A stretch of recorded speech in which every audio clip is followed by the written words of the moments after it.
Hey everyone, Chris here with another video. We're going to try something a little bit different today. Thinking about starting a new Dungeons and Dragons like DM, GM, Game Master, Dungeon Master type series. So I'm joined by Greg today. So hi Greg.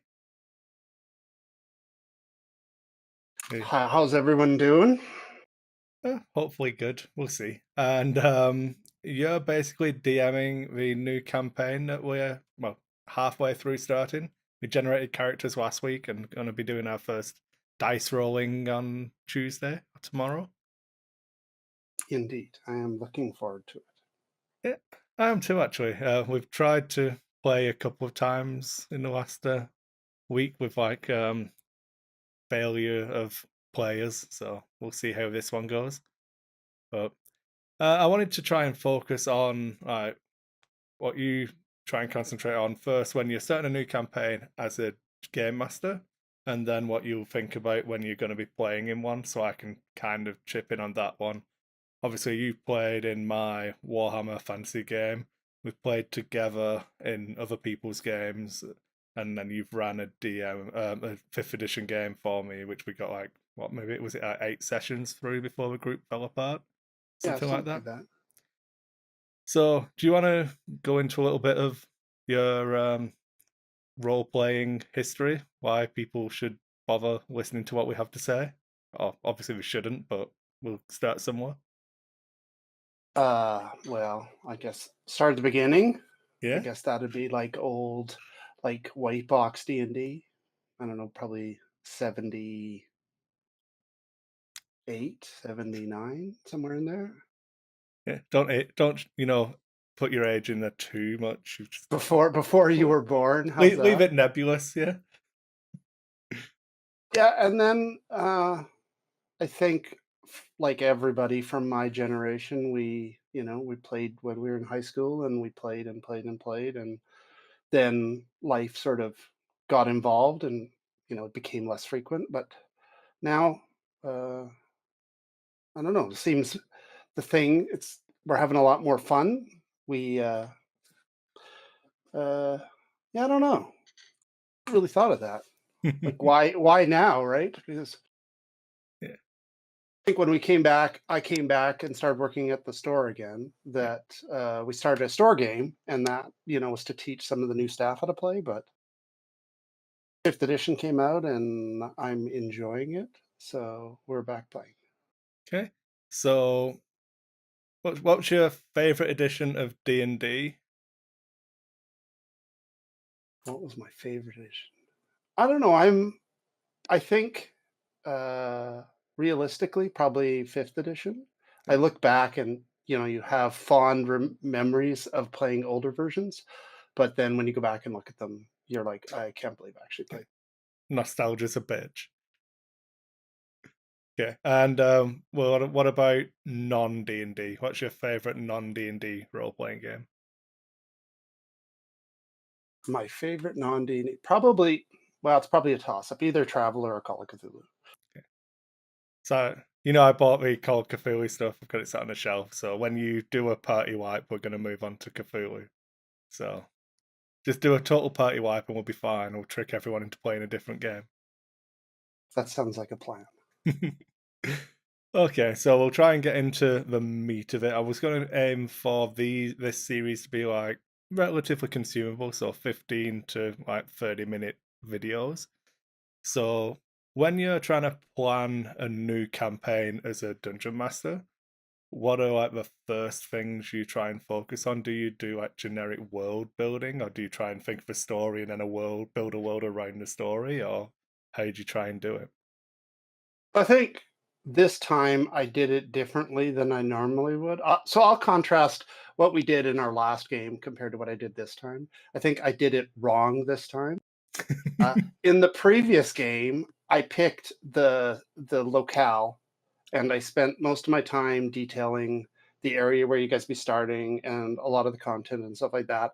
And well, it's in the same world that we're playing now. I didn't focus so much on uh, world building, so to speak. I just sort of was going to fill it in as time went through, um, and that bothered me when we were playing that I hadn't. But in retrospect, I don't think you will notice the difference. Yeah. So when you think about world building and starting a campaign, what are like the advantages of like doing a homebrew setting compared to just grabbing one out of off the shelf type thing? I think the the homebrew gives maybe for if you're running for a more experienced group, it's more important because you can control all the facets. If you were running in Forgotten Realms or running in one of the pre-generated realms, you would have players that knew more about the setting than you do. Yeah. It's one of the things that was when we were chatted and we stopped playing the game where we were playing play together in Daniel's game and we were going to start something new and I said I'd DM. That was one of the reasons I was a little bit apprehensive to run 5th edition. So it was twofold mainly for me that I didn't want to do it because I wasn't 100% comfortable with the rules. But having watched some other streams and played in more games, I feel like that's less important. Like having the full grasp of the rules, that shouldn't be what puts you off. I think like just jump in and do it, and as long as people are having fun, that doesn't really matter. But then it was more if we played in a D&D setting, I'd have no idea what was going on. So I'd plan something out and it just wouldn't make sense in the setting where it's like you and Edward and the other people playing in the game would have had that level of knowledge that I couldn't really match as a DM. So that's why I was more tempted to do it in the Warhammer setting because I knew more about that than you guys. So it would be like a journey of discovery for you as the players, which I thought would make it more interesting. Oh, absolutely. And I think uh, with you having run before but haven't run for a while, the more comfortable you are running. So the more comfortable you were with the setting, the easier. That would be one thing you didn't need to worry about. Yeah. It's just so like if you're trying to think of if you're gonna start a new campaign then like getting the setting where you feel most comfortable with like the world and the politics and the people inhabiting it and the places the players are gonna go, that will be your first piece of advice then. Yeah, I think the more energy you can spend on what the players are actually going to interact with, the more reward you would get. In this particular game, I spent, I'd say, probably 70% of my time on world building. Um, I knew the campaign that you guys are going to be playing in. I have run it before in a different setting, so I sort of added this to what I was working on. But so I don't think I needed to spend as much time on that. There was some refinements and stuff I had to take care of, but I was dissatisfied with the aspect of the last setting, so I moved on to the adjacent country, and it spent a lot more time on that, and it's turned out kind of the way I wanted. And part of what I wanted for you guys to feel is the campaign will be taking place on the frontier of the kingdom. So if you guys travel across the kingdom at the beginning, it'll give you something to contrast when you arrive at the frontier and see how much different it is than what the rest of the kingdom will be like. Yeah. And then we'll never go back, and all the time I spent will be all just wasted. Yeah. So I know for me when I was trying to do mine, I lifted the story elements that we were starting with directly from like modules for a Warhammer game we played in that I ran. And then I built my own little bits around it for you to interact with. And is that the kind of thing you're doing this time where you have I say you ran the core elements of the story before, so you're just tailoring other bits and trying to I suppose make it more of a question, I suppose. Like how scared are you of like taking an element of like for example, part of the Strad campaign and dropping it into a setting that doesn't exactly match but will make it easier for you in the long run of how you're going to develop the stories and things like that. Where do you draw the line for just running the module compared to stealing stuff from the module to drop into something new? I think what you're looking for is the game master's inspiration. So in the previous game we played, my inspiration came from the sinister Secret of Saltmarsh, which comically, of course, Wizards of the Coast has decided to make into a hardcover book. Seems to be the way things work. But this is a story of my own creation, um, and so I had a vast majority of it that I like had to go back and look through it and find all my notes and then sort of go through my notes, resculpt it. But I think if you're looking at transitioning in a pre-existing thing, it's almost as much work as creating your own content. Because for me at least, I always find something about the pre-generated contract that irks me that I then diverge from, and it really all it was just an inspirational launching point. Yeah. And then I suppose, I'm going to say, how much work do you put in at the start to like meta stories, and then do you like build a meta storyline for the campaign? What you want to be happening in the world, and then develop subplots around the players as the game develops, or do you do more work trying to work with the players early on to get those subplots in place early, or how do you try and evolve that aspect of playing the campaigns? So almost universally in every campaign that I've run, I have a meta story. Uh, I think of the tempo I want to reveal it, but then I focus on the like week to week content and find a way to inject the meta into it. Okay, okay. Then, is there anything else you want to go over as a game master side of it? Of like your your first campaign, you sitting down, you don't necessarily want to just run Curse of Strahd. You want to do something a little bit different. Anything you want to advice you'd give? Any pointers? Oh, so I think new players, if you were running pre-generated content for fifth edition, I think the new Ghost of Saltmarsh will be the most rewarding. Uh, it it has the least amount of content that the game master needs to fill in. Okay. I mean, we ran a lot of them. We've run like Out of the Abyss. We've run Curse of Strahd. We've run, I think, Prince of the Apocalypse and Tyranny of Dragons. And the one that sticks out to me was Out of the Abyss.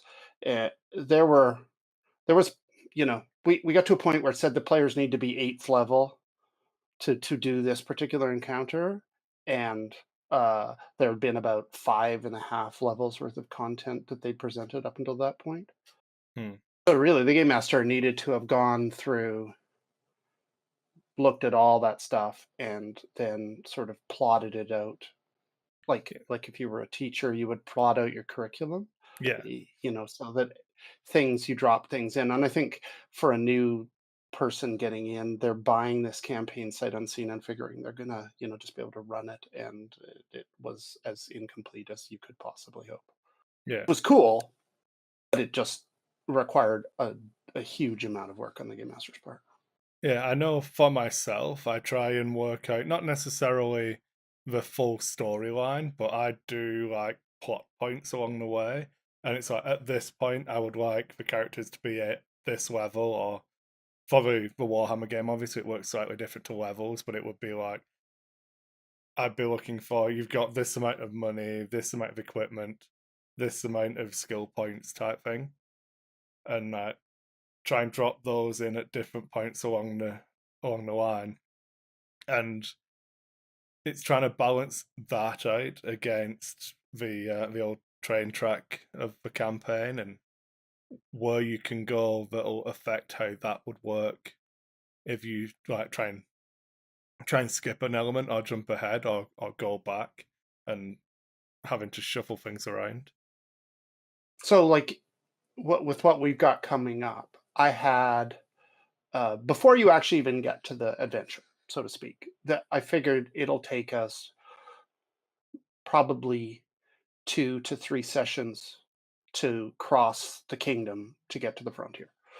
So I generated five five pieces of content that vastly vary. There'll be like there's one that's a town, there's one that's like a wilderness, there's, you know, Yeah, a bunch of different stuff. And then when it feels appropriate, then I can just inject it, right? Because it all sort of, as a game master, comes down to how you feel about how your session's going, right? So there's times when you want to pick up the tempo or something like that, and you really, you know, you then you also, because of content you generate, you have a different level of satisfaction.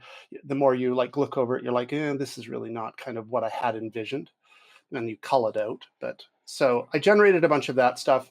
And the nice part is that I can always return to it at any point. You guys could be traveling somewhere else and you get to a town. And if I didn't use the town encounter, I could just put that in, and that would be a night's worth of play, basically. yeah. So before I move on to player stuff, there was a couple of extra game master points which I need to think of, so I'm gonna have some editing to do on this bit. I thought about it halfway through and I lost it. So oh well. Can you think of anything else before I do player type questions? Well, the only other game master thing is, how do you start your game? I mean, Oh that's the yeah. most difficult part for any game master is, how do you launch session one? Yeah. Uh, so that's part of the reason why I have you generate your characters at the table, so that you can feel more collaborative. Everybody can be, I want to be this, I want to be that. There's no duplication if that's an issue, right? So people are not, come when everybody's a paladin or everybody's a rogue or something like that, right? They can play off each other. And because I could, for instance, with one of our players is going to be a rogue, it's going to be really important to have a melee person in the group, because if everybody's a bunch of wizards and the rogue's going to have a nightmare trying to use any of his like sneak attack and stuff like that. I think that was pretty important. And I think then the onus isn't for you to run a whole session the very first night. So it Yeah. gives everyone the opportunity to introduce their characters after they're made.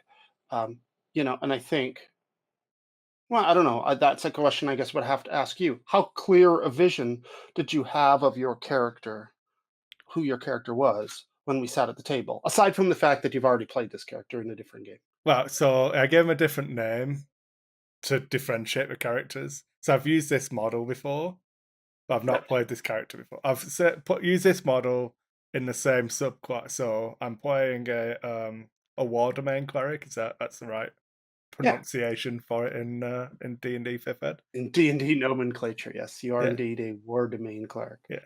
And so basically, it's a Warrior Priest of Sigmar model, which I really liked. The model, I've had it for years, and I'd never painted it, and I wanted an excuse.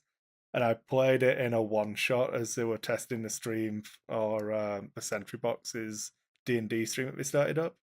And I had this cool idea for character, and then I didn't get to swing my hammer in anger, and my character died. I actually died. Um, I was unconscious, and the DM just shot a lightning bolt over me and just killed me. And it just left me feeling like, oh, okay, well, I have no idea if this was a good character or not. So then, chatting to you about we were going to start a new game, and we've spoken in the past about playing the cleric and the mindset it takes if you want to be the healer, and trying to balance that off, and if it works in a group and the dynamic of a group you need. And so I wasn't 100% committed to being a healer, so I thought I'd again stick with the war domain. But the actual fleshing out of his personality and stuff, I was really unsure of, because in my head that character was dead and gone, so I didn't need to worry about him. And it was mainly like I had a gist of how he would react in specific instances to specific things, but I didn't have I still haven't fleshed out his overall character. You made us randomly generate our family history.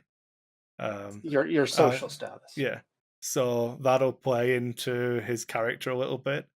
And then just a little bit of role playing we did already, where we were introduced to the other players. I'm kind of trying to build him up, and I feel like you've got a couple of sessions before you really need to nail down that personality for a character. I don't know that I don't think anyone can accuse you of not playing in character when they haven't seen the character played yet. So I'm not No, really worried too much. absolutely. I think the game master's responsibility is to put the player in situations that expose aspects of their personality in the first couple sessions, so that you like learn. It's as much as I'm learning about your character, you're learning Yeah. about your. So I felt like in the last game we played, that character was really interesting to me, and I had lots of ideas, and that was really fleshed out of how she'd react in lots of situations. Where this character doesn't feel anywhere near as fleshed out yet. So I'm gonna sit down after we've done this probably and type up like 500 words. Just I always try and write it as a short story type thing, or just a cutout of something. I try and not. I don't like to think of them as a series of bullet points because it Right. doesn't draw me into a character. I Maybe you always should tell them how you come up with your character, because yeah. that's kind of interesting. Yeah, you're the only person that I know that comes up with your characters in the way that. Okay. So generally most of my characters have always started from what so when I first started role playing, it's always the ideal of what I would like to be. I would like to think of myself as, I suppose should be the term. So I always used to play the heroic captain hero. I generally play human characters um, because I find it easier. I've always been more frustrated by the dwarven archetypes. I don't really like that characterization of a lot of the dwarves. Um, But in the last couple of games we've played, have you not simply picked a miniature and then come up with a story around your character? so for the tiefling one, I picked the. I didn't pick a miniature.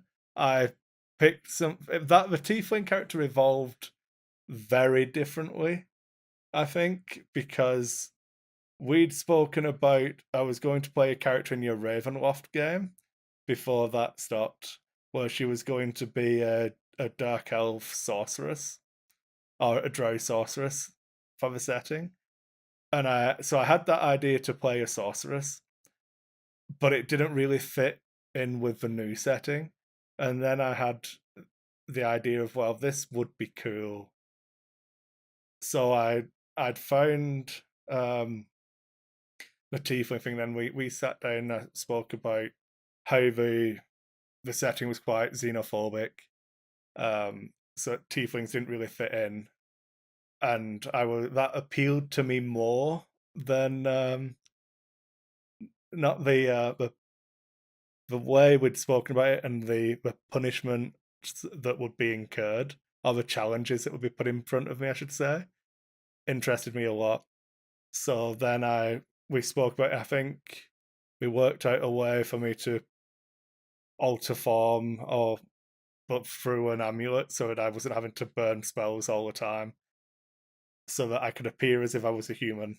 So that I had a backstory built around that. And like I said, so that character evolved over a long time into what I thought she could be. And then once I'd nailed that down, I found miniatures that I felt fit that theme. Whereas in for the for Daniel's game where we're playing that one, I went and spent about 2 hours looking through the store to find a miniature that I wanted to be. So that was the Eldritch Knight. So we'd spoken about what the party was missing. So again, I didn't just pick any miniature. I try and filter it down into a realm of something tanky or something hitty, something blasty. Then find a miniature and try and get inspiration from that. So this character, as I say, was the an Empire warrior priest, and he's an older man. He's quite gaunt. There's a lot of expression in the face. So I really think it feels to me when I look at that miniature that he's been smiting stuff with his hammer for a very long time, and he kind of doesn't want to be doing it anymore, but is doing like the Lord's work, and it's quite conflicted about it. So I try and take some of the emotion I get from a miniature and try and boil that down into a core of a character and then rebuild it from there. But that might be me getting a little bit too deep on it. Well, no, I think that's awesome because too often new players come to the table and they have a very generic, I am elf, I am dwarf, I have an axe, I have a shield. I just go out and then the difficulty they face is the fleshing out a personality for that character. Whereas if you have something that you can focus on, then there's a story to be told. Yeah. That if that makes any sense. Like the way you go about making characters and the way I envision characters when I'm coming to a table are like totally different. So that's why I found it was really you had a lot more different. It's like we would both come with the same amount of sort of energy about our character, but how we got there was totally different. Yeah. So I don't necessarily like role play scenarios in my head of how should react or how this guy would react. But I have like the cross with the dots on of okay, if I was in this situation, would I do this? So my tiefling character was disguised as a human, and none of the other players knew. So I want to keep it secret because I don't know if they're going to try and persecute me or out me as a demon. So in these situations, I need to try and do this. And then magic was outlawed in this country as well. So I was doubly punished. So I went through the only times I cast spells was when the other party members couldn't see. So they didn't know. So I'd suddenly be able to like run a little bit faster. Or like I didn't blast anything with I had all of these blasty spells and never cast one of them before the campaign stopped. So, And so, so that makes it sound like your interaction with the setting would not be fun. But was that your experience or? I thought it made it more fun for me because again, we've discussed this off camera a few times in the past, but a lot of role playing to me comes down to trusting the DM to make your experience fun.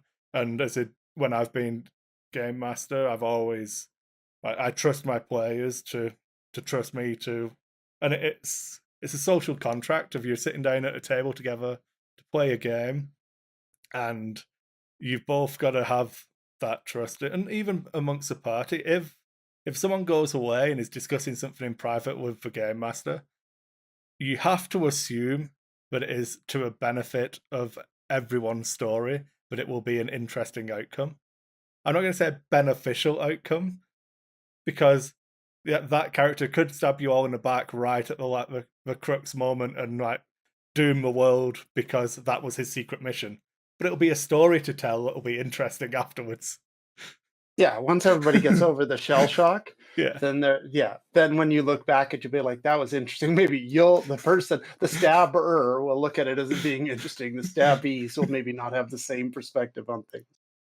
Yeah. But I find that again it's something that you have to accept that when I make a character, I'll discuss stuff with the other players. I'll discuss stuff with the DM. I try and be quite forthright with like I'm thinking about doing this or where it's pertinent. I might try and if I've got a horrible secret, how is it going to affect the other players if they don't know and the characters don't? So obviously, I always try and not. I don't necessarily role play with putting on the voices and coming dressed up and things like that. I don't do that so much because I'd be terrible at it.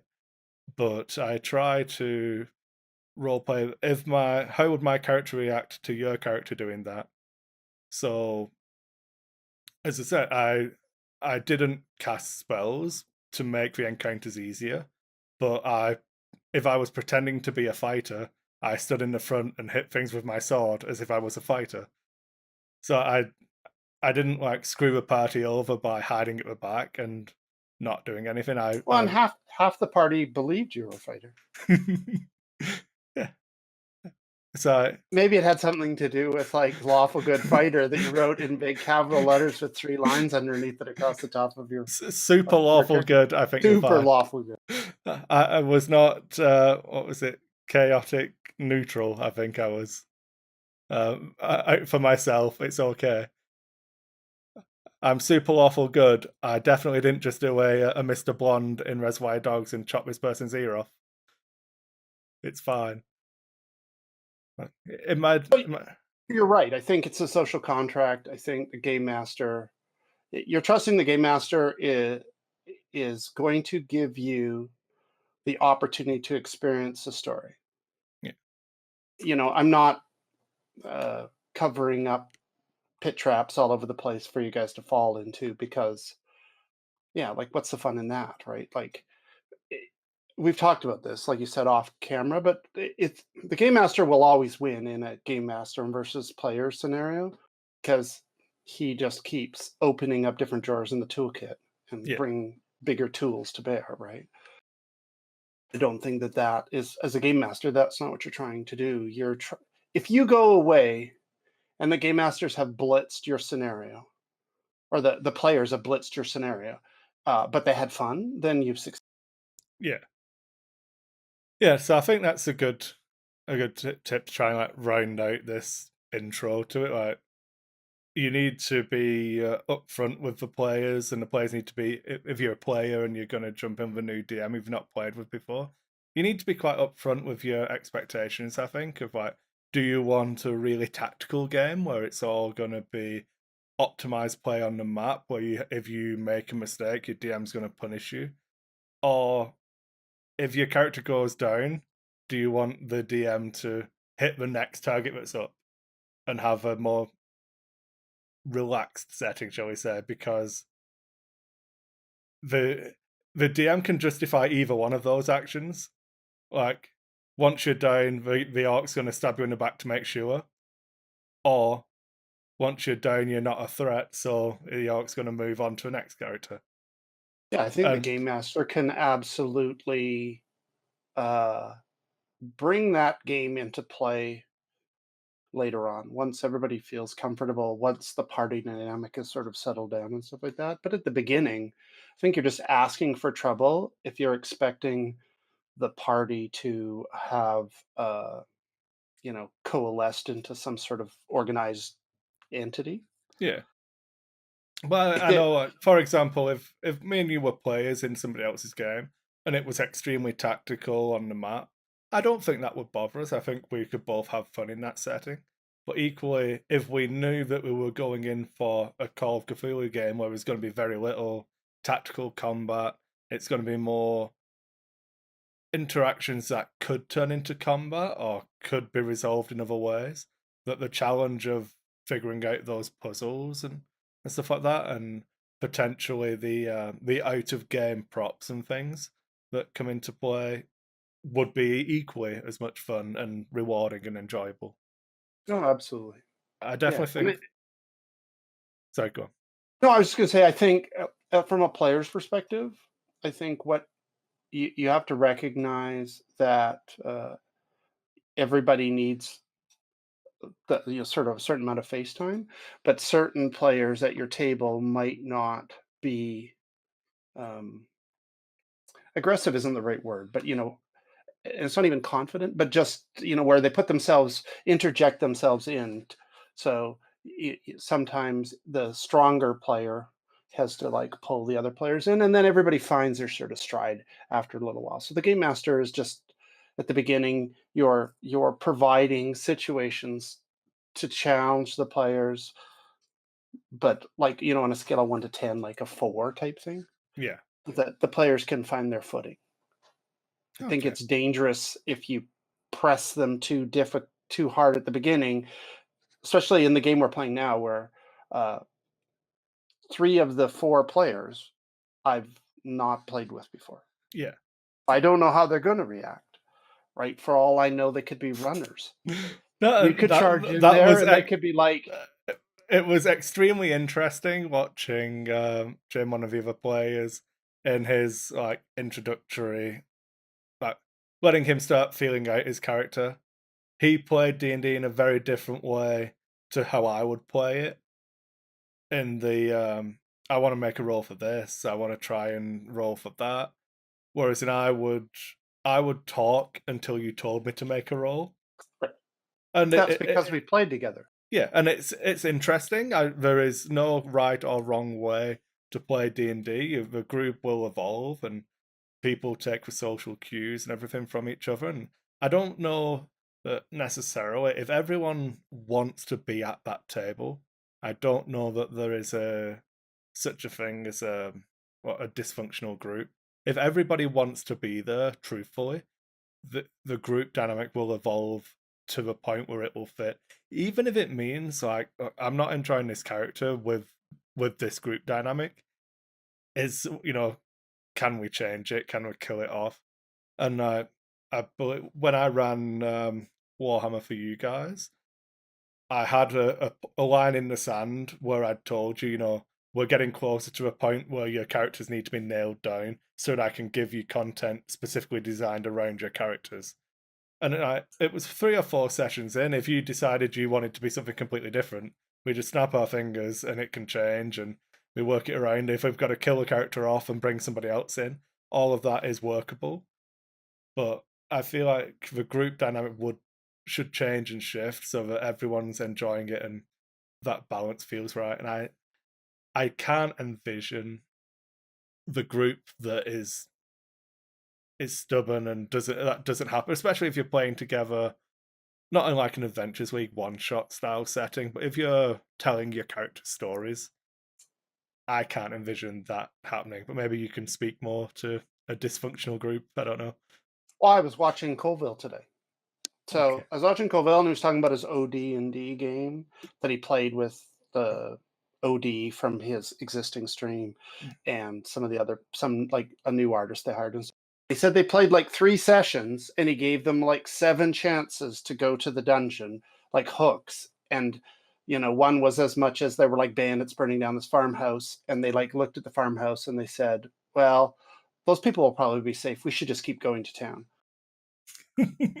So they like went out of their way, and then he said to them at the end of that session, "I think we're done. I don't think we should probably keep running." And they were very much like, "But why?" And he's like, "I've tried for 3 sessions to get you guys to go to the dungeon, and you've done everything in your power to avoid it." And the way he put it, they were oblivious to they were just like, "Well, this is what we thought you wanted us to do. We thought you wanted us to go to town." And he's like, "Well, no, I kept dropping these hints, and they just didn't pick it up." So I think, I looked at that and I'm thinking, somebody at the table must have thought, what are we doing? Yeah, we've not rolled dice for a while. But and I'm sure like one of the other players in the group was like an experienced person who plays in his normal stream and stuff like that. But might be very much. We had a player that I used to play with when we were younger, and he very much played to the level of the group that he was with. So if you played with a really like strong group, he was right at home, was in there and everything like that. But when he played with a really passive group, he was very, he just sort of like meshed in with them, which was really cool, except for like when they were not doing anything, then he wasn't the one instigating. Yeah. And I think that was one of the issues I had with our last game was because I joined a couple of sessions in and my character's home was in the what turned out to be the Saltmarsh setting, and I I had options that were I can just go back to work. So if the party tried to lean on me to make decisions, I don't I didn't feel like my character I knew what was happening as a player, but because I wanted to play my character, I I made choices that they wouldn't have necessarily made. So I wanted to go and this house is empty, you say? I might go and make it my own. And like Oh, exactly. had I been making decisions as a player, I would not have made that decision. We would have been delving through the caves or exploring the swamp. These things where I think I can get more loot. Going looking at the dilapidated house, which turned out to be a really cool, awesome encounter with lots of like hooks in there, wasn't high on my list as a player. it was high on my list as a character. So From a game master's point, I think that I won't say excessive, but the ample amount of preparation that I did for that particular game, yeah, there was opportunities to do like everything that would appear to be a hook was a hook. yeah, and So, when I showed you the map and you're like, "Hey, what's that?" And you were like, was like, "Oh, it's this abandoned estate house on the cliff." You're like, "Ooh, right." And what's that? Oh, that's a mine. And what's that? That's the swamp. And the players, you guys could go wherever you wanted. And then we talked about like the different trading companies, and then there was like the night, and there was all this other stuff going on. And really, it was up to the players to follow the breadcrumbs in the direction they chose. There's no yeah. wrong way to go. And I felt like that worked really well when you did it. When I did all of the stuff in the Warhammer one, I feel like that's one of the things that suffered from the size of the group, was that it was too easy between, because at the point we were making decisions, we were only two of the players in the game, and it was very much we'll go and follow the main the most convenient route to a main story that is obvious, and lots of things got left behind. And it was good because I got to show the passage of time and the consequences of not doing things was something I enjoyed. But I think the biggest difference was that mine was being run in a static location. So I could give you all these breadcrumbs, and any given session, you could just change your mind and go do something yeah, else. But you were never one with our Warhammer game. Once we were like because it was a moving game. Once we had left a locale, a bunch of those options excluded themselves. It's not like we were going to yeah, go back to Middenheim and decide to go with the villagers back to the village or something. yeah, Like, once we were gone, yeah, right? And so yeah. part of that is The that house on the cliff isn't going anywhere. That's that's always, right. yeah. I get it. And that group, because there were some new players, and I felt like what what be best is for me to put it all out there and then let the players decide the order in which they wanted to consume it. It'd all still be there, like you said. The, Yeah, the house would still be there. The like trading war that was going on would still be there. What's going on in the swamp would still be there. What's going on in the mines would still be there, right? yeah, Like so it could be revealed in any order. And then if the players were reluctant to make a choice, the the onus on the game master to amp it up a little bit. So like when they weren't doing anything, the bullywogs came and attacked the farmer's house, yeah, right? So that I was like, they need a little bit of direction. So I'm going to I'm going to lay out the breadcrumbs back to the mine by having these guys come, yeah, out of the mine, and they're going to raid the house. And sure enough, the players were like, "Oh, well, we got to go and find out where these guys came from," and they went and checked out the mine. But I mean, that's on the game master to subtly manipulate the players out of inactivity. yeah. Otherwise, it But seemed like they were just going to sit in the barn. I think that's probably a good place to pick. We've got a couple of topics I want to move on to, none of which will fit into the time I wanted. I think we could do this again. If you're happy, we can do another one of these. Yeah, whatever. Make it a series. But like I said, I'm Can trying to, you can edit it however you want, yeah. and then I want to try and make them into like consumable chunks. So I'll do it as a podcast format as well. I think I'll do it on the Dice Hate podcast stream and see how that goes. But yeah, so we've had a little bit of world building talk and the difference between like the where I ran the campaign. It was very much once a decision's made, the decision trees close off, compared to Greg's game that he previously ran, where it was more of a static, where you've got to put the work into adjusting levels of monsters so that they always fit the levels that the players are at, and what advances and stuff from there. Player character generation, we touched on that a little bit, but I think all of those are things we can definitely delve deeper onto. But as I say, I wanted this to be more of a generic introduction to this type of thing, and go from there, and maybe have other guests on in the future. And but yeah, I've enjoyed that. It was relatively easy after I figured out how Discord works. But yeah, I think we can close it off there. So thanks for watching, everyone. Hope you enjoyed it.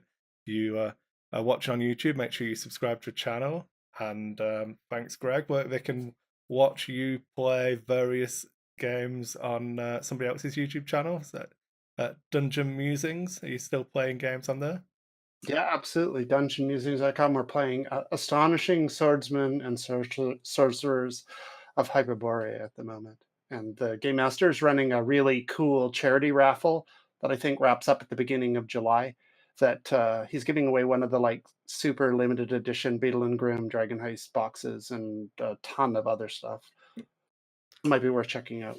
Okay, so I'll link that in the description for that channel, so you can watch Greg play some games on there, and you'll hear some D&D content from myself, where I'll be probably resetting my D&D player journal, and then we'll make this. We'll get together again with Greg and have him on again. We'll talk a little bit more on one of those more specific subjects. So make sure you leave a comment. Let us know which one you want us to focus on next. What tips or any questions you have for myself or Greg to do with D&D 5th edition, role-playing in general, any specific systems you want to ask opinions on. I've played 3rd ed D&D, no, 2nd ed D&D, 5th ed D&D, lots of different Warhammers, the 40k ones, some like full-on theatre of the mind games where like no dice involved at all and things like that. And then you have a wealth of experience in many different games. So yeah, Indeed. leave us some comments. You can reach out to me on Facebook. All of the links are in the description. Just look down below, and yeah, give us a like, leave some comments, and subscribe to the channel. If you want to support the content, you can check out our Patreon page, and we'll be having some giveaways coming up. We've got some Keyforge decks I'm giving away, and we'll probably do some D&D dice sets maybe for these videos. So we'll see.